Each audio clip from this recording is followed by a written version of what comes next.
तीसरी श्रेणी का दिव्य। छिपे हुए दर्शक सभी चौंक गए। उस मायावी दानव के भीतर 3 अलग अलग रून घूम रहे थे। एक बार जब वह गौरव से हाथ मिला लेगा तो क्या राघव भागने पर मजबूर हो जाएगा? राघव भी चौंक गया। अब यह परेशानी का सबब था।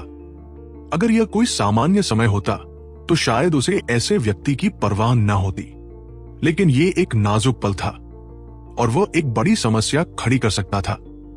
मरो। भ्रष्ट ऊर्जा पर्वत विभाजन क्लब। उस भ्रष्ट विशेषज्ञ ने अपनी नुकीली गदा उठाई, जबकि वह अभी भी दूर था। पीछे खड़े मायावी दानव ने भी उसका अनुकरण करते हुए अपनी नुकीली गदा उठाई। अचानक उनके दोनों शरीर एक दूसरे पर आ गए। रूनों से ढकी एक विशाल गदा की छवि सीटी बजाती हुई नीचे आई। सभी दर्शक भयभीत थे। यह तीसरी श्रेणी के सेलेस्टियल का पूरी ताकत से किया गया हमला था। जो भी इसे छूता वो मर जाता, लेकिन उन्होंने देखा कि राघव का चकमा देने का कोई इरादा नहीं था। सच तो यह है कि राघव ने भी चकमा देने की सोची थी, क्योंकि वो अपनी ऊर्जा बर्बाद नहीं करना चाहता था। लेकिन अगर वह पहली चाल में ही चकमा दे देता तो उस विशेषज्ञ को उस पर लगातार हमलों की बौछार करने का मौका मिल जाता। ये और भी ज्यादा परेशानी भरा होता। स्वर्ग को विभाजित करे 2। तलवार क्यूई आकाश में उड़ गई। एक प्रबल इच्छा शक्ति प्रस्फुटित हुई। उस क्षण मानो दुनिया जम गई हो। धमाका। तलवार गिर गई। लोग केवल रूनों से भरे आकाश को खूंटते, जमीन को टूटते और धूल और मिट्टी की अंतहीन लहरों को उड़ते देख पा रहे थे। वे लोग ही भयभीत थे जिनका साधना आधार मजबूत था। ऐसा इसलिए था क्योंकि उन्होंने सबसे पहले महसूस किया था कि गदाधारी भ्रष्ट विशेषज्ञ का आभा मंडल गायब हो गया है, और अब उसके आभा मंडल के गायब होने की एक ही संभावना थी, वह ये कि उसकी हत्या कर दी गई हो। पूरी ताकत लगाने के बावजूद भी उसे एक ही वार में मार गिराया गया। इस नतीजे पर किसी को यकीन नहीं हो रहा था। वह तीसरे दर्जे का दिव्य व्यक्ति था, जो इस समय अमर पथ पर चल रहे शीर्ष विशेषज्ञों में से एक था। लेकिन इस पर यकीन करने के अलावा कोई चारा नहीं था। जब धूल उड़ी तो भ्रष्ट विशेषज्ञ की लाश सचमुच गायब हो चुकी थी। बस खून की गंध अभी भी हवा में बनी हुई थी। उसे मारने के बाद राघव भी पीछे हट गया। गौरव को खुद को उससे दूर रखने के लिए बस इतना ही चाहिए था। जोरा, शीन, जल्दी से उसे मार डालो। राघव को तुरंत बुरा लगा। उसने जल्दी से जोरा और शीन को गौरव पर हमला करने के लिए कहा। अब उसके लिए उस तक पहुंचने में बहुत देर हो चुकी थी। गौरव पहले से ही तेजी से हाथ की मुहरें बना रहा था। हाँ, बहुत देर हो चुकी है, अब तुम मर सकते हो। नर्क का जहर अभिशाप। गौरव हंसा। आखिरकार उसे वो मौका मिल ही गया जिसकी उसे तलाश थी। उसकी तीसरी आंख से काला खून टपकने लगा और उसके सामने एक विचित्र छवि उभर आई। पलक झपकते ही धुंध राघव की ओर बढ़ने लगी। वो काली धुंध अनगिनत छोटे छोटे रून थे। जब वे जोरा और शीन के पास से गुजरे तो जोरा ने कोई प्रतिक्रिया नहीं दी, लेकिन शीन के शरीर से काला धुआं निकलने लगा। ये श्राप आग से डरता है। राघव ये देखकर खुश हुआ, लेकिन उसने लापरवाही बरतने की हिम्मत भी नहीं की। वह जानता था कि वे शापित रून बेहद प्रभावशाली थे। उनमें से जरा सा भी संक्रमित होने पर उसे शाप लग सकता था। उसे इस बात से कोई लेना देना नहीं था कि वो कितने शापित रूनों से प्रभावित था। उनकी विशाल संख्या बस सफलता की संभावना बढ़ाने के लिए थी। अचानक शीन गायब हो गया और राघव के हाथ में एक विशाल ज्वाला क्षेत्र दिखाई दिया। छोटी बर्फ, लिटिल स्नो राघव के पीछे प्रकट हुआ। उसने पवन ज्वालाओं का एक गोला छोड़ा जिसने राघव के ज्वाला क्षेत्र को घेर लिया। दोनों ने एक बार फिर अपना संयुक्त वायु ज्वाला आक्रमण शुरू कर दिया। धमाका। जब लपटों ने हवा की शक्ति उधार ली तो उनकी सीमा विस्फोटक रूप से बढ़ गई। गौरव के वे काले रून काले धुएं में भस्म हो गए। जैसे ही गौरव ने नर्क विष का श्राप छोड़ा, उसके हाथ में नए निशान बनने शुरू हो गए। नर्क विष का श्राप बस एक जलन पैदा करने वाला पदार्थ था। इससे व्यक्ति के खून में जहरीले कीड़े पैदा हो जाते थे। ये उस खून को पी जाते थे और फिर शरीर में परजीवी बन जाते थे। लेकिन इस तरह का श्राप सिर्फ औसत विशेषज्ञों को ही प्रभावित कर सकता था। गौरव को इस श्राप से राघव के रुकने की कोई उम्मीद नहीं थी। वो बस यही चाहता था कि ये थोड़ी देर के लिए रुक जाए। जब तक राघव उन रूनों को मिटाता, वो अपना दूसरा श्राप जारी कर देता। जैसे ही गौरव अपना दूसरा श्राप देने ही वाला था, जोरा उसके पास प्रकट हुआ। उसने उस पर पागलपन से हमला किया, जिससे वो हाथ की मुहरें पूरी नहीं कर पाया। क्रोध में उसने अपनी मूल रूनिक ऊर्जा को अपने चारों ओर एक अवरोध बनाने में लगा दिया। इसने जोरा को अस्थायी रूप से रोक लिया, जबकि वह हाथ की मुहरें बनाना जारी रखे हुए था। जब राघव ने पवन ज्वाला संयोजन हमला जारी किया, तो गौरव अपने दूसरे हमले के अंतिम चरण में पहुंच गया था। उसके शरीर के सामने एक रक्तलाल रून प्रकट हुआ और उसकी आभा अत्यंत संक्षारक थी। यह एक अत्यंत शक्तिशाली दुर्बल करने वाला अभिशाप था और राघव को मिले अभिशाप से कहीं अधिक शक्तिशाली था। एक बार राघव पर इसका प्रभाव पड़ने पर वो कुत्ते से भी कमजोर हो जाता। हालांकि इस श्राप को सक्रिय होने में काफी समय लगा। यही समय नर्कविष श्राप ने उसके लिए खरीदा था। अब तुम मर सकते हो। नर्क रक्त, गौरव चिल्लाया, उसके सामने रून को आगे बढ़ाया। लेकिन इससे पहले कि वो रून उड़ पाता, गौरव की पीठ पर एक ठंडी रोशनी कौंधी। उसकी गर्दन सीधे कट गई, साथ ही उसका श्राप भी समाप्त हो गया। तुम्हें अब सचमुच मर जाना चाहिए। राघव ने नाक भौं सिकोड़ी। अभी तो वाकई बहुत खतरनाक था। अगर वो जरा भी धीमा होता तो नतीजे बहुत बुरे होते। खुशकिस्मती से वो बच गया। गौरव का सिर काटने के बाद राघव ने जरा भी देर नहीं की। फ्लाइंग रेनबो ने गौरव के सिर पर वार किया। वो उसे पूरी तरह से मार डालेगा। सपने देखते रहो। रक्त बलिदान भूत तलवार। गौरव गुस्से से दहाड़ा। तुरंत उसकी काली तलवार उसके सामने प्रकट हुई और उसने तुरंत गौरव से बह रहे सारे खून को सोख लिया। भिन भिनाओ। काली तलवार तेजी से 300 मीटर लंबी हो गई। जैसे ही वह राघव पर गिरी, उसमें से एक भयावह आभा फूट पड़ी। राघव चौंक गया। उसे नहीं पता था कि गौरव ने यह कैसे किया, लेकिन उसने असल में अपने खजाने की शक्ति को सक्रिय कर दिया था। यह कल्पना से परे था। यह जानना जरूरी था कि खजाने की वस्तुएं पूर्वजों के हथियार थे। हालांकि उनके जैसे लोग उनका इस्तेमाल करने में सक्षम थे, लेकिन वे खजाने की वस्तु की असली शक्ति को उजागर नहीं कर सकते थे। वो शक्ति उनके नियंत्रण से परे थी। विशाल काली तलवार घूमती हुई काली चीज से घिरी हुई थी। उसमें से लाखों भूतों की चीखें जैसी आवाजें आ रही थी। यह तलवार राघव की जान मांग रही थी। यह अपरिहार्य था।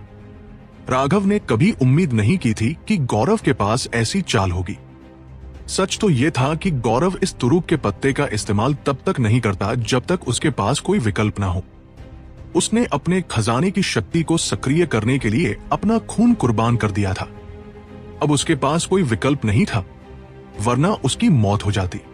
जैसे ही राघव खजाने की वस्तु के हमले का सामना कर रहा था, उड़ता हुआ इंद्रधनुष अचानक उसके हाथ से छूट गया। यह इंद्रधनुषी रोशनी में बदल गया जो काली तलवार पर जा गिरी। धमाका। दो विशाल ब्लेड आपस में टकरा गए। जब वे दो विशाल ब्लेड आपस में टकराए तो पूरी दुनिया अंधकारमय हो गई। ऐसा इसलिए हुआ क्योंकि उस टक्कर के कारण स्वर्ग और पृथ्वी का सारा प्रकाश लुप्त हो गया था। हजारों मील तक कोई आवाज नहीं थी। राघव बुरी तरह डर गया। अभी तक तो उसने कुछ भी नहीं किया था। ऐसा लग रहा था जैसे उड़ते इंद्रधनुष को उकसाया गया हो और उसने प्रतिक्रिया में स्वतः ही अपनी शक्ति छोड़ दी हो। जहां तक गौरव का सवाल है, उसका सिर पहले ही उसके शरीर से जुड़ चुका था। वो भी डर के मारे ऊपर देख रहा था। उसने कभी सोचा भी नहीं था कि राघव बिना कुछ त्यागे खजाने की वस्तु की शक्ति को सक्रिय कर सकता है। यह जानना जरूरी था कि जब राघव ने अपनी काली तलवार की शक्ति को सक्रिय करने के लिए उसका सिर काट दिया था, तब से उसने सारा खून त्याग दिया था। यह काली तलवार भ्रष्ट पद के खजाने की वस्तुओं में से एक थी। गौरव कई वर्षों से इसका पोषण कर रहा था, लेकिन फिर भी उसे इसे सक्रिय करने के लिए अपने सार रक्त का त्याग करना पड़ा। एक खजाने की वस्तु की अपनी वस्तु आत्मा, अपनी बुद्धि और अपना गौरव होता था। तर्क के अनुसार कम से कम समुद्री विस्तार तक पहुंचे बिना किसी खजाने की वस्तु को सक्रिय करने का कोई तरीका नहीं था, लेकिन इस दुनिया में तमाम तरह की गुप्त कलाएं मौजूद थी। उदाहरण के लिए गौरव ने अपने खजाने की वस्तु के साथ एक अनुबंध किया था। खजाने की वस्तु को लगा कि उसका मालिक थोड़ा कमजोर है, लेकिन वो उसके सार रक्त पर निर्भर थी, इसलिए वो उसके आदेश मानने को तैयार थी। लेकिन गौरव ने इस हमले को सक्रिय करने के लिए भारी कीमत चुकाई थी। उसका अधिकांश सार रक्त अभी अभी चूसा जा चुका था। दूसरी ओर राघव ने कुछ भी बलिदान नहीं किया था, लेकिन उस तलवार ने स्वेच्छा से उसके लिए लड़ने के लिए अपनी शक्ति छोड़ दी थी। इस तरह का व्यवहार बिल्कुल अलग था। हवा में असीम शक्तियां टकरा रही थी। सभी दर्शक भयभीत थे। ऐसा लग रहा था मानो दुनिया का अंत हो गया हो। वे जल्दी जल्दी भागने लगे। धमाका! दोनों पत्तियों में सूरज से भी तेज रोशनी खिल उठी। दोनों पत्तियों के केंद्र से एक भयानक ऊर्जा निकल रही थी। रोशनी तेजी से बढ़ रही थी। उस रोशनी के सामने पहाड़ पल भर में उड़कर चूर चूर हो गए। कुछ नजदीकी विशेषज्ञों को तो आवाज करने का भी मौका नहीं मिला और वे धुंध में उड़ गए। खजाने की दो वस्तुओं ने अपनी शक्ति छोड़ दी थी। हजारों मील के दायरे में सब कुछ तहस नहस हो गया था और जिस किसी चीज पर भी प्रकाश पड़ा वो नष्ट हो गई। यहां तक कि राघव भी बेतहाशा खून की उल्टियां कर रहा था। उसे ऐसा लग रहा था जैसे उसका शरीर टुकड़े टुकड़े हो रहा हो। वो हैरान था। क्या ये खजाने की असली ताकत थी? ये वाकई बहुत भयानक था। यह अच्छी बात थी कि उसके पास आदिम अराजकता वाला स्थान था। उसकी चोटें तेजी से ठीक हो रही थी। स्पिरिट वर्ल्ड के विशाल वृक्षों की मदद से वो स्वर्गीय दांवों की चोटों को भी ठीक कर पा रहा था। अपना शक्तिशाली हमला जारी करने के बाद दोनों खजाने की वस्तुएं अपने सामान्य आकार में लौट आई और अपने मालिकों के पास वापस उड़ गई। पिछली टक्कर में कोई विजेता नहीं था। राघव ने फ्लाइंग रेनबो के लौटने का इंतजार नहीं किया। वो आगे बढ़ा और रास्ते में उसे पकड़ लिया। गौरव अभी भी अपने सदमे से उबर नहीं पाया था, लेकिन युद्ध में तत्पर राघव इस मौके को हाथ से जाने नहीं देना चाहता था। तलवार की रोशनी ने बेरहमी से वार किया। गौरव ने उसे तुरंत भांप लिया, लेकिन राघव बहुत तेज था। वो तेजी से पीछे हटा, लेकिन फिर भी बहुत धीमा था। फ्लाइंग रेनबो ने उस पर वार किया, जिससे उसका पैर कट गया। हालांकि गौरव अपनी जान बचाने में कामयाब रहा, लेकिन उसने अपना एक अंग खो दिया। गौरव भाग्यशाली था कि वह काफी ताकतवर था। जब उड़ते इंद्रधनुष ने उसके शरीर में छेद किया था, तो उसके रूनों ने उसकी शक्ति का एक अंश रोक लिया था, वरना उस वार ने उसका सिर्फ एक पैर नहीं काटा होता, बल्कि उसके पूरे निचले शरीर को नष्ट कर दिया होता। स्वर्गीय दांव पुनर्प्राप्त। अनगिनत रून उस कटे हुए पैर की ओर उड़ गए। भाड़ में जाओ। क्या राघव उसे वह मौका देगा? उसने सीधे पैर पकड़ लिया, उसे दोबारा जोड़ने नहीं दिया। उसकी तलवार एक बार फिर नीचे गिर पड़ी। धमाका! गौरव ने जल्दी से अपनी तलवार से उसे चकमा दिया। नतीजतन वो बिना पैर के उड़ गया। अपना संतुलन बनाए रखने में असमर्थ वो जमीन पर लुढ़क गया। अपने बाकी 4 अंग भी सौंप दो। राघव ने उस पर तलवार से वार किया, लेकिन जब गौरव ने उसे रोका तो राघव ने अपना दूसरा हाथ घुमाया। एक खूनी पैर गौरव के चेहरे पर जा लगा। गौरव अपने ही पैर से उड़ गया। वो जमीन पर लुढ़क गया और बहुत ही दयनीय लग रहा था। खजाने की वस्तुओं की पिछली टक्कर में कई दर्शक मारे गए थे, लेकिन उनमें से कई लोगों के लिए यह असंभव था कि उन्हें इस स्तर की लड़ाई देखने का फिर कभी मौका मिले। इसलिए खतरे के बावजूद अभी भी कई लोग देखने में लगे हुए थे। राघव को गौरव का पैर काटते देखकर उन्हें एक सिहरन सी महसूस हुई। वो सचमुच निर्दयी था। फिर जब राघव ने अपने दाहिने हाथ में तलवार लेकर गौरव का ध्यान अपनी ओर खींचा और फिर दूसरे हाथ से अपने ही पैर से उसे थप्पड़ मारा, तो उनकी आंखें लगभग बाहर आ गई। उन्होंने ऐसी युद्ध शैली पहले कभी नहीं देखी थी। राघव, जरा रुको। मैं तुमसे इस दुश्मनी का बदला लाखों गुना चुकाऊंगा।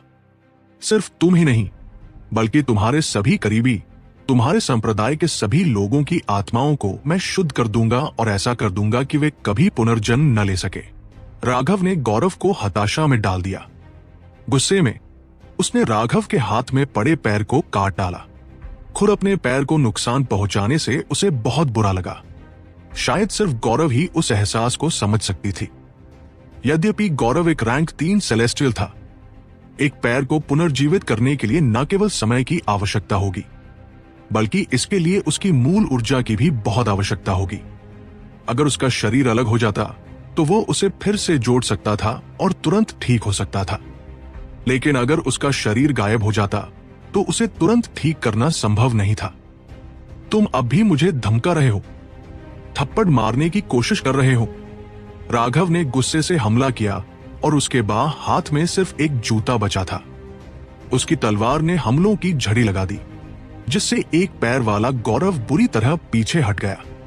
एक स्पष्ट ध्वनि गूंजी जिसने आकाश और पृथ्वी को हिला दिया। गौरव गोल गोल घूम गया। जब तक वह स्थिर हुआ, उसके चेहरे पर जूते के निशान की छवि बेहद स्पष्ट हो गई थी। उन दर्शकों को ऐसा लग रहा था जैसे वे पागल हो रहे हों। भ्रष्ट मार्ग के सर्वोच्च विशेषज्ञ भ्रष्ट राजा गौरव के मुंह पर असल में जूता मारा गया था, और फिर वह जूता उसका अपना था। साले, तुम्हारी खाल वाकई बहुत मोटी है, ये जूते के तले से भी मोटी है। अपने हाथ में टूटे हुए जूते को देखकर राघव ने घुरघुराहट भरी और उसे जमीन पर पटक दिया। उसने अपनी तलवार आगे की ओर उछाली। आहे! गौरव ने एक ऐसी दहाड़ मारी कि मानो आसमान हिल गया हो। उसके रोंगटे खड़े हो गए और उसकी आंखें लाल हो गई। अपनी पूरी जिंदगी में वो इतना क्रोधित कभी नहीं हुआ था। उसने कभी नहीं सोचा था कि उसे इस तरह का अपमान सहना पड़ेगा। राघव, जरा रुको। अगर मैं, गौरव, तुम्हें नहीं मारूंगा तो मैं कसम खाता हूं कि मैं इंसान नहीं हूं। गौरव ने अचानक अपनी तलवार पर खून थूक दिया। उसकी तलवार हिली और एक काली किरण में बदल गई जो उसे दूर ले गई। सब व्यस्त है और मेरे पास इंतजार करने का समय नहीं है। चलो अब मामला सुलझा लेते हैं, राघव ने व्यंग्य किया। उसकी पीठ पर बिजली के पंख उभर आए और उसके शरीर में बिजली के भंवर पूरी तरह सक्रिय हो गए। गौरव भागने के लिए काली तलवार की गति पर निर्भर था। उसे पहले ही एहसास हो गया था कि अगर वे आगे बढ़ते रहे तो उसके जीतने का कोई रास्ता नहीं था। हालांकि वह थोड़ा अनिच्छुक था, उसके पास और कोई चारा नहीं था। लेकिन अभी वो भागा ही था कि अचानक उसने देखा कि राघव बिजली की तरह चमक रहा था और उसका पीछा कर रहा था। उसकी गति उसकी काली तलवार से जरा भी कम नहीं थी। पीछा करते हुए राघव ने उड़ता हुआ इंद्रधनुष उठाया और तलवार क्यूई आगे की ओर वार किया। उड़ने से भी उसके हमलों पर कोई असर नहीं पड़ा। सच तो यह है कि राघव को एहसास हो गया था कि लाइटनिंग बॉडी ब्लिंक का सबसे मजबूत पहलू एक दिशा में उसकी तेज गति थी। युद्ध में वो आमतौर पर बिजली के भंवरों का केवल आधा ही इस्तेमाल करता था, जबकि बाकी आधे बंद रहते थे। जब वह आगे बढ़ता तो वह पिछले आधे हिस्से को सक्रिय कर देता, और जब वह पीछे हटता तो वह आगे के आधे हिस्से को सक्रिय कर देता। ऐसा उसके शरीर की दिशा को नियंत्रित करने के लिए किया जाता था। लेकिन एक ही दिशा में लंबी दूरी तक दौड़ते हुए वो बिजली के सभी भंवरों को एक ही दिशा में मोड़ सकता था। इससे उसकी गति चरम पर पहुंच जाती थी। राघव को भी इतनी तेज गति से चलना थोड़ा डरावना लग रहा था। अगर वह इस तरह किसी ठोस पहाड़ से टकराता तो शायद कुचल कर मर जाता, लेकिन उसकी गति वाकई चौंकाने वाली थी और वो उड़ते हुए भी हमला कर सकता था। इससे गौरव दंग रह गया। उसने भागने के लिए अपनी ट्रेजर आइटम को सक्रिय कर दिया था, लेकिन इस समय उसकी ट्रेजर आइटम केवल उसे ले जाने में सक्षम थी। वो अब इसका उपयोग बचाव के लिए नहीं कर सकता था। उसने जल्दी और जबरदस्ती इसे उड़ान मोड से लड़ाई मोड में बदलकर ब्लॉक कर दिया। गौरव ने राघव के हमले को रोक दिया, लेकिन उसने खून की उल्टी की और एक उल्कापिंड की तरफ वापस वार किया। उसने सीधे 7 पहाड़ों को भेद दिया। वे 7 पहाड़ तो ठीक थे, लेकिन अब उनमें से हर एक में गौरव के आकार का एक छेद हो गया था। गौरव लगातार खून की उल्टियां करता हुआ कई मील तक उड़ता रहा। इस हमले ने उसकी जान लगभग ले ली थी। वो अंततः भयभीत हो गया। वह राघव को हरा नहीं सका और अब वह भाग भी नहीं सकता था। उसके हृदय में मृत्यु का भय उमड़ पड़ा। उसने पहली बार इस प्रकार का भय अनुभव किया था। ठीक इसी समय राघव पहले ही पहुंच चुका था। उसने एक बार फिर अपनी तलवार से वार किया। गौरव गुस्से से दहाड़ा। वो अपनी मौत का इंतजार नहीं कर सकता था। उसने एक बार फिर अपनी तलवार चलाई और राघव पर वार किया। राघव सैकड़ों मीटर पीछे हट गया, जबकि गौरव एक बार फिर उड़ गया। राघव ने तुरंत खुद को संभाला और गौरव की तरफ वापस दौड़ा। पूरा फायदा उठाने के बावजूद उसने लापरवाही बरतने की हिम्मत नहीं की। गौरव के पास बेहद भयानक शाप देने की कला थी। एक बार राघव को शाप लग गया तो उसकी यह ताकत खत्म हो जाएगी, बल्कि स्थिति पूरी तरह उलझ जाएगी। वो इतने शक्तिशाली विशेषज्ञ को कोई मौका नहीं दे सकता था। राघव ने पीछा किया।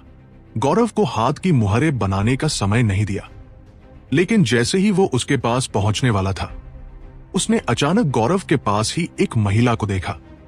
वह चौंक गया और जल्दी से रुक गया और उसे घूरने लगा। उस महिला का आभा मंडल बेहद भयानक था और इसने उसे अंतहीन दबाव का एहसास कराया। इसके अलावा उसने भ्रष्ट मार्ग के वस्त्र पहने हुए थे। मनीषा। गौरव ने चौंक कर चीख मारी। मनीषा, यह नाम सुनकर राघव का दिल कांप उठा। उसने देखा कि उस औरत ने लाल रंग का चुस्त वस्त्र पहना हुआ था, जिससे उसके पूरे शरीर के उभार साफ दिखाई दे रहे थे। उसका शरीर लगभग पूर्णता की पराकाष्ठा पर पहुंच गया था। उसके लंबे बाल स्वाभाविक रूप से उसकी कमर तक पहुंच रहे थे। वो सुंदर चेहरा एक बेदाग जेड जैसा था, लेकिन उस जेड में असीम शीतलता समाई थी। उसकी सबसे यादगार चीज थी उसकी समुद्र नीली आंखें। वे नीलम जैसी थी, फिर भी रात के आसमान में तारों जैसी। ये आंखें इतनी खूबसूरत थी कि किसी की भी रूह चुरा ले। हालांकि वे खूबसूरत आंखें चरम सीमा तक डरावनी थी। उनमें से अंतहीन हत्या की मंशा बह रही थी। मनीषा को देखते ही गौरव का चेहरा कागज की तरह पीला पड़ गया। उसकी आंखों में अंतहीन भय भर गया और वह जल्दी से उससे दूर भाग गया। एक तलवार म्यान से बाहर निकली, मानो बिजली का एक बोल्ट अंतरिक्ष को चीरता हुआ गौरव तक पहुंच रहा हो। यह देखकर राघव हक्का बक्का रह गया। क्या हो रहा था? मनीषा की तलवार के एक ही वार ने गौरव के चारों ओर की पूरी जगह को सील कर दिया। उसने इतनी तेजी से वार किया था कि राघव को भी पता नहीं चला कि वो कैसे हिली। उसकी तलवार की रोशनी पल भर में गौरव तक पहुंच गई। गौरव तैयार था और मनीषा को देखते ही भाग गया, लेकिन अपनी तलवार से रोकने की कोशिश करने पर भी वो मनीषा की राक्षसी गति का सामना नहीं कर सका। उसका दूसरा पैर उसके शरीर से अलग हो गया। तुम कुतिया मनीषा और तुम कमीने राघव, जरा रुको, शैतानी आंख से खून निकल जाएगा। गौरव गुस्से से दहाड़ा। उसकी तीसरी आंख खुल गई और उसमें से काला खून बहने लगा। वो खून रूनों में बदल गया और उसे घेर लिया। अंतरिक्ष मुड़ गया और बस यूं ही वो राघव और मनीषा की नजरों से बच निकला। ये गौरव की जीवन रक्षक तकनीक थी। वह इसे आसानी से इस्तेमाल नहीं कर सकता था, क्योंकि इससे उसकी शैतानी आंख को बहुत नुकसान पहुंच सकता था। दरअसल इसके परिणाम स्थायी भी हो सकते थे, लेकिन उसके पास और कोई चारा नहीं था। यह देखकर कि गौरव इस तरह की स्थिति में भी बच निकलने में सक्षम थी, राघव थोड़ा असहाय महसूस कर रहा था। इस स्तर के लोगों से निपटना वाकई आसान नहीं था। वे तरह तरह की तरकीबें लगातार इस्तेमाल कर रहे थे।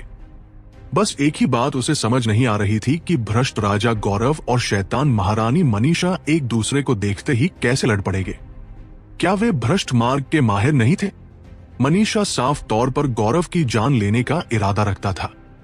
जैसे ही वह इस बात से घबराया, उसने मनीषा को धीरे धीरे पीछे मुड़ते देखा, मानो गौरव का बच निकलना उसकी उम्मीदों से जरा भी अलग नहीं था। उसकी नीलम जैसी आंखें बर्फीली रोशनी से चमक रही थी। उन आंखों से देखकर राघव को ऐसा लग रहा था जैसे उसके सारे राज खुल गए हों। उसे बस अपनी ओर देखते देखकर उसके रोंगटे खड़े हो गए। क्या यह धमकाने की कोई चाल थी? मनीषा ने राघव को देखा और राघव ने मनीषा को देखा। राघव यह देखकर चौंक गया कि मनीषा वास्तव में इंसान ही नहीं था। वो बिल्कुल परफेक्ट थी। उसके शरीर पर जरा भी दोष नहीं था। यहां तक कि उसकी भौहें और बाल भी एक जैसे लगते थे। वो किसी देवी की कृति जैसी थी। लेकिन इस अविश्वसनीय रूप से सुंदर स्त्री का आभा मंडल भयानक था। उसे देखते हुए किसी को भी कोई सौहार्दपूर्णता का एहसास नहीं होता था। ऐसा लगता था मानो वे किसी मृत्यु की देवी को देख रहे हों, जो अपनी इच्छा से उनका जीवन ले लेगी। अब जब मनीषा पीछे मुड़ा ही था कि राघव को उसकी तलवार नजर आई।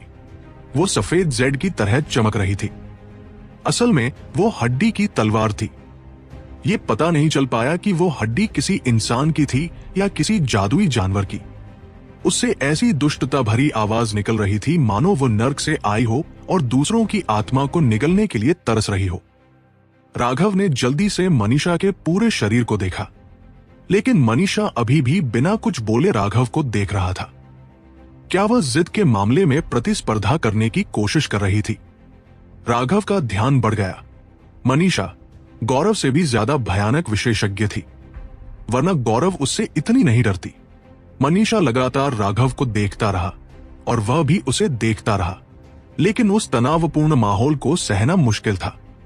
हालांकि उसकी प्रतिद्वंद्वी एक बेमिसाल खूबसूरत महिला थी, फिर भी वो उसे एक महिला की तरह नहीं देख सकता था। वो निश्चित रूप से एक दुष्ट चरित्र वाली थी। राघव कुछ नहीं बोला। ये एक खामोश प्रतियोगिता थी।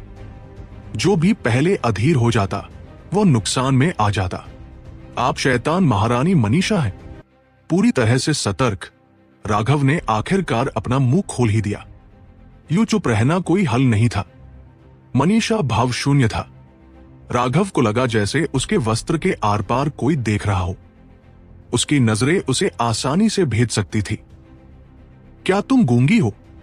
राघव ने भौहें चढ़ाई, लेकिन इस तरह के उकसावे से भी मनीषा में कोई उतार चढ़ाव नहीं आया। वो आपके बाहरी रूप से आपकी कमजोरियों और आदतों का अंदाजा लगा रही है। अगर आप पहल नहीं करेंगे तो उसका पहला हमला बहुत मुमकिन है कि आपकी जान ले ले, ईस्टर्न वेस्टलैंड बेल ने कहा। क्या ये कैसे संभव हो सकता है? वह जिस साधना तकनीक का प्रशिक्षण लेती है वह बाकी सभी से अलग है। उसकी आंखों को शून्य भेदी आंखें कहा जाता है। यह नाम इसलिए पड़ा क्योंकि वे सारे खालीपन और झूठ को देख सकती है। आपकी मुद्रा, आपकी चाल, तलवार पकड़ने का तरीका, सांस लेने का तरीका, आपकी आंखें और यहां तक कि आपकी मांसपेशियों की नसों के जरिए वो आपकी आदतों का आकलन कर सकती है और आपकी घातक कमजोरियों का पता लगा सकती है। पूर्वी बंजर भूमि की घंटी ने कहा। राघव का दिल धड़क उठा। उसने उम्मीद नहीं की थी कि मनीषा इतना भयानक होगा। अगर ईस्टर्न वेस्टलैंड बेल की चेतावनी न होती तो उसे अंदाजा भी नहीं होता कि वो पहले से ही एक असुरक्षित स्थिति में है। उसने तुरंत पहल की। मार्शल हेवन कॉन्टिनेंट की पौराणिक दिव्य वस्तुओं में से एक होने के नाते वो जानता था कि पूर्वी बंजर भूमि की घंटी उसे इस तरह धोखा नहीं देगी।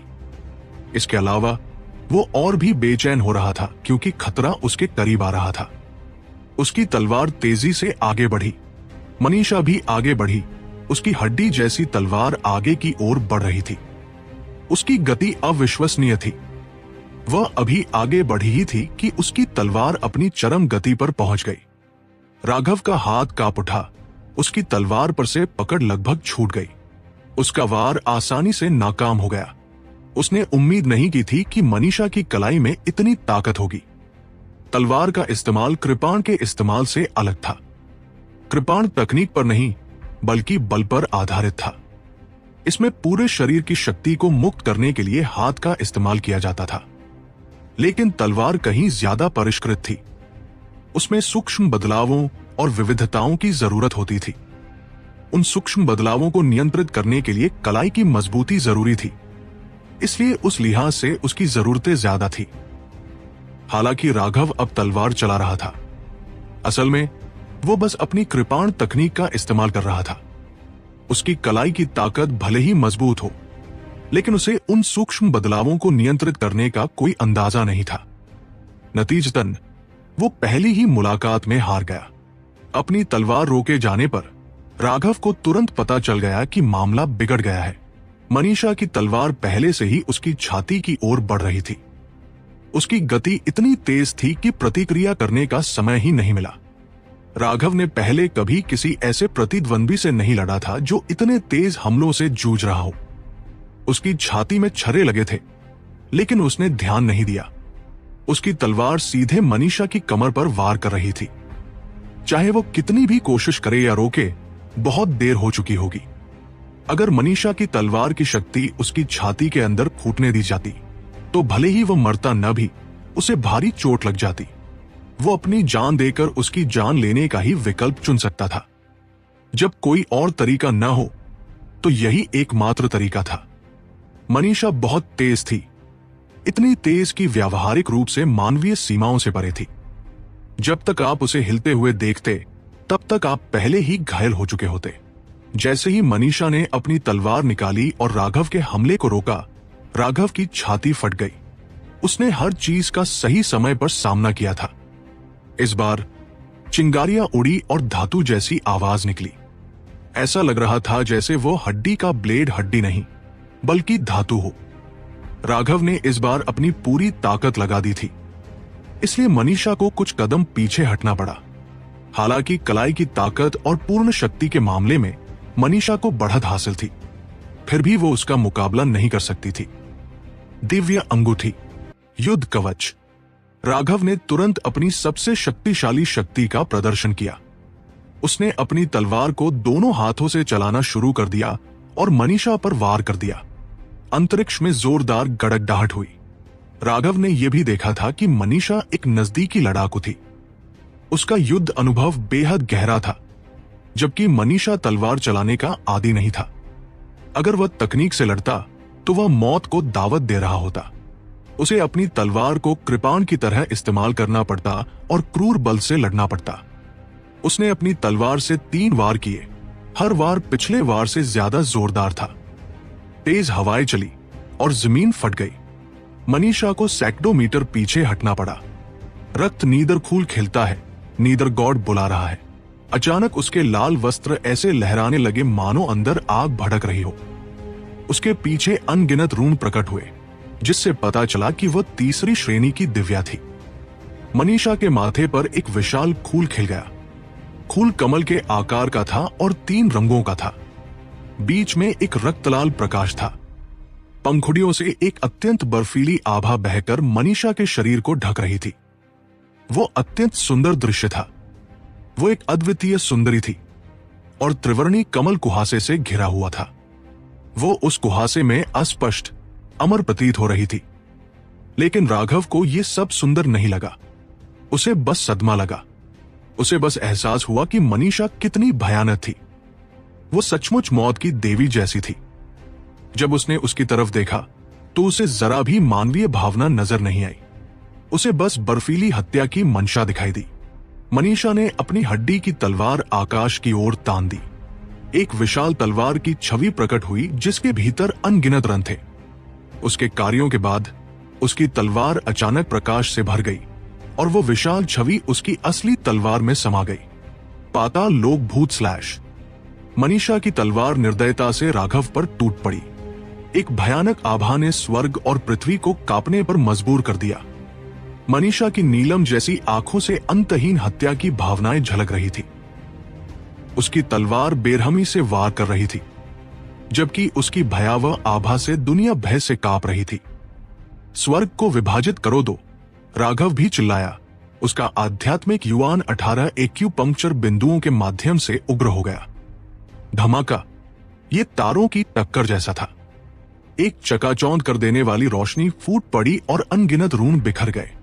राघव घबरा गया। मनीषा बहुत भयानक था। इस हमले से राघव उड़ गया और लगभग खून की उल्टी करने लगा। ठीक उसी समय मनीषा व्यावहारिक रूप से उसके बगल में आ गई और एक अत्यंत मुश्किल कोण पर अपनी तलवार उसकी छाती पर भोंक दी। क्या? राघव घबरा गया। मनीषा किस तरह की राक्षसी थी? वो उनके हमलों की सदमे की लहर से कैसे प्रभावित नहीं हुई और फिर भी एक और हमला कर सकी? लेकिन फिर मनीषा की आंदोलन कला को देखकर उन्हें अचानक एहसास हुआ कि यह थोड़ा परिचित था। पाताल लोक के भूत के कदम। धमाका, राघव ने सहज रूप से उड़ते हुए इंद्रधनुष से उसे रोक दिया और उस हड्डी की तलवार के घातक हमले से बमुश्किल बच पाया। क्या आप पाताल लोक के भूतिया सीढ़ियों को जानते हैं? मनीषा ने पहली बार कोई भावना प्रकट की थी। वह स्पष्ट रूप से हैरान थी कि वह उसकी कला का नाम चिल्ला सकता है, लेकिन यह झटका पलक झपकने तक ही रहा। फिर वो अपनी बर्फीली उदासीन अवस्था में लौट आई। उसने एक बार फिर राघव पर हमला किया। इस बार उसकी चाल और भी ज्यादा राक्षसी और क्षणभंगुर लग रही थी। जब उसने पहली बार अपनी तलवार घुमाई तो वो राघव के बाईं ओर थी, लेकिन हमले के बीच में उसकी तलवार अचानक राघव के दाईं ओर प्रकट हुई। अंत में जब तलवार उस पर वार करने ही वाली थी तो वो उसके पीछे प्रकट हुई।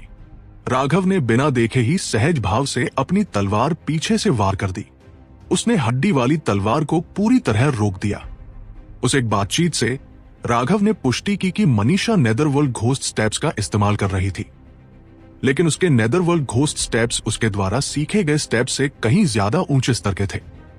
वह उसके चलने के तरीके और उसकी आभा में आए बदलाव के आधार पर कुछ सुराग मुश्किल से देख पा रहा था। अगर उसे नेदरवर्ल्ड घोस्ट स्टेप्स का अनुभव ना होता जिससे वो उसकी कुछ हरकतों को समझ पाता, तो उसके लिए पीछे से उसके लगभग भूत जैसे हमले को रोकना मुश्किल होता। भाड़ में जाओ, वो बूढ़ा भूत निश्चित रूप से कुछ छुपा रहा था और उसने मुझे केवल कुछ सती बकवास सिखाई थी, राघव ने शाप दिया। सच तो यह है कि राघव ने रंजीत पर गलत आरोप लगाया था। ऐसा नहीं था कि वो उसे ये उच्च स्तरीय तकनीक नहीं सिखाना चाहता था, बल्कि भ्रष्ट मार्ग में उसकी अपनी हैसियत इतनी ऊंची नहीं थी कि वह इसे सीख सके। उसके पास सिर्फ पाताल लोक के भूतिया कदमों के उस स्तर को सीखने की योग्यता थी। यह जानना जरूरी था कि पाताल लोक के भूतिया कदम भ्रष्ट मार्ग की एक बेहद प्रसिद्ध तकनीक थी। इसका पहला सतही स्तर भी सीख पाना ही एक बहुत बड़ा सम्मान था, और इसी सतही स्तर की बदौलत राघव मनीषा के भूत जैसे हमले को भांप पाया। राघव ने जैसे ही लाइटनिंग बॉडी ब्लिंक को सक्रिय किया, वो वज्र की शक्ति से ढक गया। दोनों ने एक भीषण युद्ध में अपनी गति को चरम सीमा तक पहुंचा दिया। एक भूत प्रेत जैसा और क्षणभंगुर था, जबकि दूसरा बिजली की तरह चमक रहा था। उनकी दोनों आकृतियां इतनी तेजी से घूम रही थी कि उन्हें नंगी आंखों से देखना नामुमकिन था। तलवार क्यूई ने आकाश को भर दिया। अब उनके आकार देखना लगभग असंभव था। ये गति की एक सच्ची प्रतियोगिता थी। राघव का आश्चर्य बढ़ता ही जा रहा था। मनीषा की शक्ति लगातार बढ़ती जा रही थी। इसमें कोई आश्चर्य की बात नहीं थी कि गौरव उससे इतना डरती थी। उसका हर हमला भयंकर और क्रूर था, जिसमें समझौते की कोई गुंजाइश नहीं थी। इसके अलावा उसकी हर चाल सैकड़ों हजारों लड़ाइयों से स्पष्ट रूप से प्रभावित थी। उसका युद्ध अनुभव आश्चर्यजनक रूप से गहरा था। उन्होंने लगभग 1000 वार किए। क्योंकि वे बहुत तेज थे, इसमें बस एक अगरबत्ती जितना समय लगा, लेकिन इन 1000 वारों में राघव उसकी किसी भी चाल में जरा सी भी गलती नहीं निकाल पाया। इसका मतलब यह नहीं था कि उसकी चालें एकदम सही थी, क्योंकि इस दुनिया में कुछ भी सचमुच एकदम सही नहीं है। बात बस इतनी थी कि उसकी सभी चालें एक दूसरे से जुड़ी हुई थी, इसलिए जो भी मौके थे उनकी भरपाई हो गई। इसके अलावा उसके तेज हमलों और चाल के कारण राघव भी उन मौकों को बमुश्किल ही देख पा रहा था, लेकिन उसे पलटवार करने का कोई मौका नहीं मिल रहा था। तुम बहुत शक्तिशाली हो, दुर्भाग्य से तुम अपनी शक्ति का प्रयोग नहीं कर पा रहे हो। तुम्हारी हरकतें बहुत ही अनाड़ी है। अगर तुम में इतनी जबरदस्त युद्ध प्रवृत्ति न होती तो तुम मेरी तलवार से बहुत पहले ही मर गए होते, लेकिन फिर भी तुम्हारे जीतने की कोई संभावना नहीं है। 1 घंटे से भी कम समय में तुम मेरी तलवार से मर जाओगे। अगर तुम्हारे पास कोई शक्तिशाली चाल भी हो तो भी तुम उसका इस्तेमाल नहीं कर पाओगे। मनीषा ने अचानक अपना मुंह खोला, लेकिन उसकी तलवार की गति जरा भी धीमी नहीं हुई। राघव ने नाक सिकोड़ी और कोई जवाब नहीं दिया। ऐसा इसलिए था क्योंकि कहने को कुछ था ही नहीं। उसकी बातें जरा भी गलत नहीं थी। वह अपनी ताकत उस पर इस्तेमाल नहीं कर पा रहा था। हालांकि फ्लाइंग रेनबो एक खजाने की वस्तु थी, लेकिन यह बहुत हल्की थी और यह उसकी असली शक्ति को प्रकट नहीं कर पा रही थी। मनीषा के साथ उसकी लड़ाई मूलतः तलवारों की प्रतियोगिता थी और इसलिए वह स्वाभाविक रूप से बहुत नुकसान में था। अभी वो बस सहने की पूरी कोशिश कर रहा था, लेकिन वह निश्चित रूप से लंबे समय तक ऐसा नहीं कर सकता था। मनीषा एक भयानक हत्यारा था और उसका युद्ध अनुभव उसके अपने अनुभव से कम नहीं था। ऐसे विशेषज्ञ के खिलाफ एक शक्तिशाली चाल छोड़ने के लिए एक अवसर की आवश्यकता होती है। अब राघव के लिए ये एक बहुत बड़ी समस्या थी। चाहे उसकी तकनीकें कितनी भी शक्तिशाली क्यों न हो, अगर वो उन्हें छोड़ने में असमर्थ था तो उनका कोई प्रभाव नहीं होगा। राघव ने पहले ही अपनी दिव्य अंगूठी सक्रिय कर ली थी और खुद को अपनी चरम अवस्था में पहुंचा लिया था, लेकिन मनीषा ने भी अपनी पूरी शक्ति छोड़ दी थी और वे बराबरी पर लग रहे थे। हालांकि राघव जानता था कि अगर वे इसी तरह चलते रहे तो उसकी हार निश्चित है। मनीषा की आंखें बहुत ही भयानक थी। हालांकि वो उसके बारे में सब कुछ नहीं देख पा रही थी, फिर भी उसने उसकी कई आदतों और कमजोरियों को भांप लिया था। उसने ये भी समझ लिया था कि उसे तलवार चलाने की आदत नहीं थी और उसकी योजना उसे कम से कम कीमत पर मारने के लिए तलवार का इस्तेमाल करने की थी।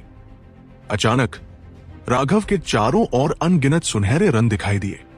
मनीषा का पहला विचार यह था कि राघव किसी प्रकार की शक्तिशाली चाल छोड़ने की तैयारी कर रहा है, लेकिन जब उसने स्पष्ट रूप से देखा कि वे सुनहरे रंग क्या थे तो वह चौंक गई। ये छिपे हुए जमीनी सुनहरे मकड़ी राजा के तराजू थे। उन्होंने एक सुनहरा समुद्र बनाया जो मनीषा की ओर बढ़ रहा था। इतने लंबे समय तक राघव के आध्यात्मिक स्थान में पोषित होने के बाद ये तराजू उसके लिए सामान्य जादुई वस्तुओं से अलग नहीं थे।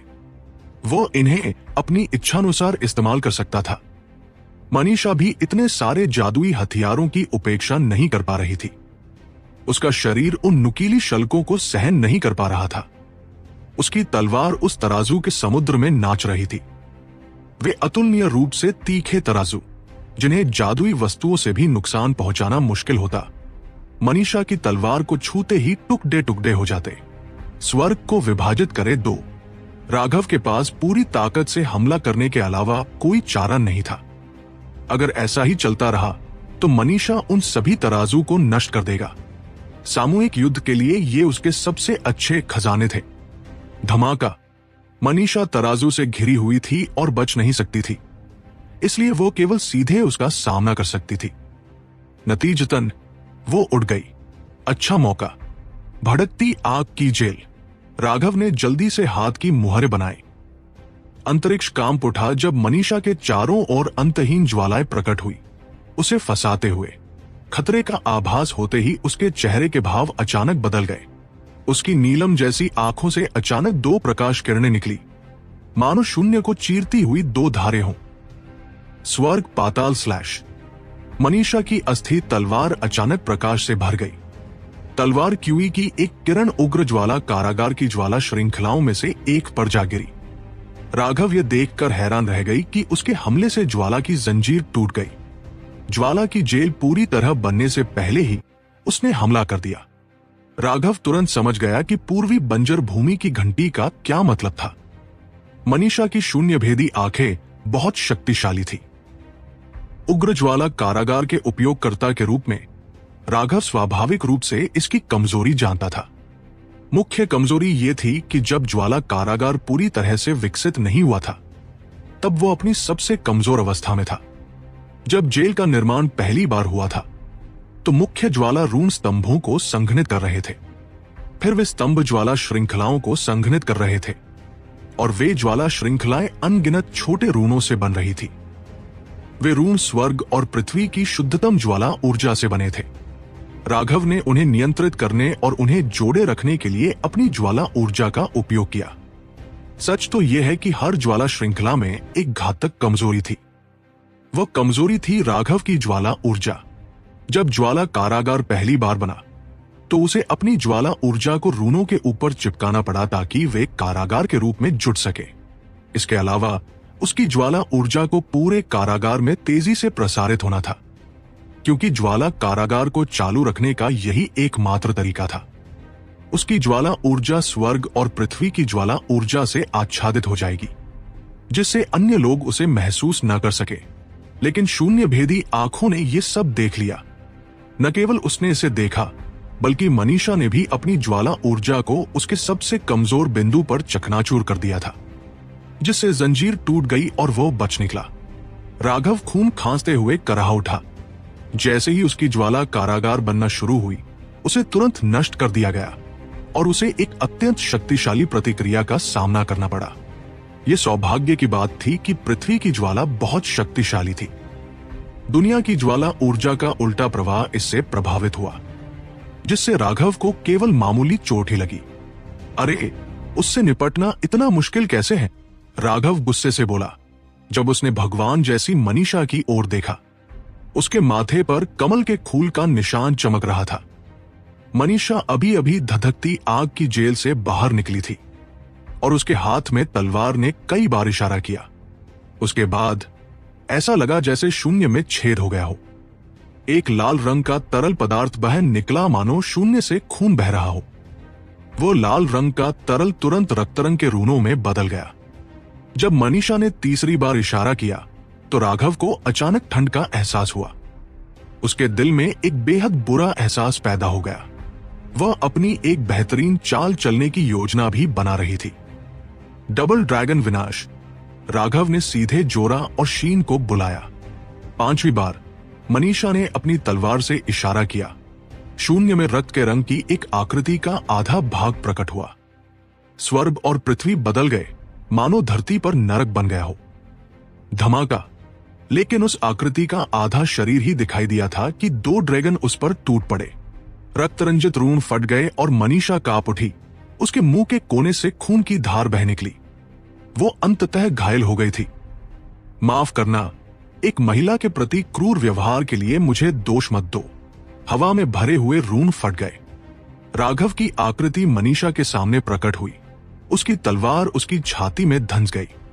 हवा में रक्तरंग के निशान गायब हो गए और भयानक दबाव गायब हो गया। धरती पर नर्क का दृश्य भी चुपचाप फीका पड़ गया और दुनिया शांत हो गई। जमीन अविश्वसनीय रूप से चकनाचूर और बर्बाद हो चुकी थी। हवा में दो आकृतियां एक दूसरे के बगल में तैर रही थी। राघव की तलवार मनीषा की छाती में घुस गई थी। तलवार की नोक से खून टपक रहा था और हर बूंद जमीन पर गिरकर लाल फूलों में बदल रही थी। पहले आप जानबूझकर अपनी शक्तिशाली विस्फोटक ताकत छिपा रहे थे। मनीषा ने अपनी छाती में चुभती तलवार को देखा और उसकी आंखों में समझ की एक चमक उभर आई। उसे राघव ने गुमराह किया था। जब राघव ने उससे लड़ाई की थी तो उसने गति के मामले में उसे दबा दिया था। उसे लगा था कि उसने पहले ही उसकी आक्रमण शैली को भांप लिया है, लेकिन वह गलत थी। राघव पहले भी लड़ते समय पीछे नहीं हटता था, लेकिन एकमात्र चीज जो उसने उजागर नहीं की थी वो थी लाइटनिंग बॉडी ब्लिंक की सबसे बड़ी श्रेष्ठता, उसकी विस्फोटक गति। सच में, स्तर के संदर्भ में लाइटनिंग बॉडी ब्लिंक शायद मनीषा के नेदरवर्ल्ड घोस्ट स्टेप से बहुत दूर था। अगर उसने पहले से ही नेदरवर्ल्ड घोस्ट स्टेप की नींव नहीं सीखी होती तो उसके लिए इतने लंबे समय तक उसके साथ बने रहना संभव नहीं होता। केवल एक ही पहलू था जिसमें lightning body blink netherworld ghost steps को पीछे छोड़ सकता था, और वह था गति का त्वरित विस्फोट। नेदरवर्ल्ड घोस्ट स्टेप्स के लिए गति को धीरे धीरे बढ़ाने की आवश्यकता थी, लेकिन लाइटनिंग बॉडी ब्लिंक इसे तुरंत कर सकता था। तकनीक के नाम में ब्लिंक का अर्थ तुरंत चरम गति तक पहुंचना था। अन्य लोग, भले ही वे लाइटनिंग बॉडी ब्लिंक की साधना करते, राघव जैसी गति प्राप्त नहीं कर पाते। ऐसा इसलिए था क्योंकि राघव की वज्र शक्ति स्वर्गीय विपत्ति से आती थी, इसलिए यह अतुलनीय रूप से शक्तिशाली थी। इससे पहले मनीषा के खिलाफ वो कई बार खतरे में पड़ चुका था और वह अपनी विस्फोटक गति दिखाने के बजाय चोट सहने को तैयार था। वो बस एक मौके का इंतजार कर रहा था और वो अवसर आ ही गया था। अवसर तो बनते ही थे और हमेशा उन पर छोड़ दिए जाते थे जो तैयारी करते थे। इस अवसर को राघव ने लपक लिया था। उसकी तलवार मनीषा की छाती में घुस गई थी। जब तक वह चाहता, उसका आध्यात्मिक युवान फूट पड़ता और मनीषा तुरंत एक पतित सुंदरी बन जाती। उसका जीवन और मृत्यु उसके हाथों में थी। तुम बहुत शक्तिशाली हो। मेरे पास योजना बनाने के अलावा कोई विकल्प नहीं था। हालांकि मैं आमतौर पर समस्याओं को सुलझाने के लिए योजनाओं का इस्तेमाल करना पसंद नहीं करता, लेकिन जब युद्ध शक्ति चीजों को संभालने में असमर्थ हो तो मैं उसकी भरपाई के लिए केवल कुछ चतुराई पर ही भरोसा कर सकता हूं। राघव ने कहा, मनीषा बहुत शक्तिशाली थी, इतनी शक्तिशाली कि वह भयानक थी। वह मृत्यु की देवी जैसी थी, जिसमें कोई कमजोरी नहीं थी। सच तो यह है कि उसे मारने के लिए इस चाल का इस्तेमाल करने से राघव थोड़ा शर्मिंदा हुआ। मनीषा की नीलम जैसी आंखें राघव की आंखों में झांक रही थी, मानो उसने उसके दिल की बात जान ली हो और सचमुच मुस्कुरा दी। तुम्हें शर्मिंदा होने की जरूरत नहीं है, तुम्हें गर्व होना चाहिए। 5 साल की उम्र के बाद से ये पहली बार है जब मुझे चोट लगी है। भ्रष्ट मार्ग की प्रतिभाएं जो मेरे हाथों में पड़ी है, वे एक विशाल पर्वत बनाने के लिए पर्याप्त है। इतने सालों में मुझे मारने का सबसे बड़ा मौका तुम्हें ही मिला है, बधाई हो। मनीषा हमेशा से ही भावशून्य रहा था, लेकिन अब अचानक उसकी मुस्कान देखकर ऐसा लगा जैसे कोई फूल खिल गया हो। यह अविश्वसनीय रूप से भावुक कर देने वाला था, और राघव ने जल्दी से अपना ध्यान अपनी तलवार पर केंद्रित कर लिया ताकि उसका ध्यान भंग न हो। बस एक बात जो उसे समझ नहीं आई, वो ये कि अपनी मौत के करीब होने के बावजूद मनीषा बेहद खुश लग रही थी, मानो मौत उसके लिए जश्न मनाने लायक हो। वो उसकी आंखों में उत्साह देख सकता था। यह साफ तौर पर उसकी आंतरिक भावना थी, इसलिए वो हैरान था।